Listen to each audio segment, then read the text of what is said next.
Angat ang uniformeng kupas na may bahid ng dahas.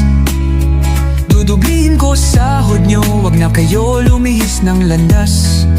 Hulihin nyo mga gumagawa ng masama, kahit pangalan ko nakataya.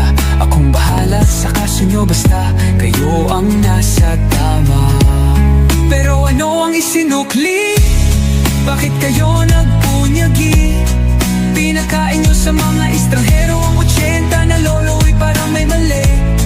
Pagkatapos angat ang inyong moral na dating mabababa.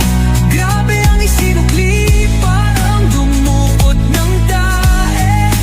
Tapos nilagay sa kamay, sabay sampal sa kanyang mukha. Mahal ko ang Pilipinas, di ako papapi. Ipinanganak ako sa bayang mapagpimpi. Ipaglalaban ko ang kalayaan, kahit ako'y masawi. Sisigatin ang araw, muli tayo magsasamang nakangiti.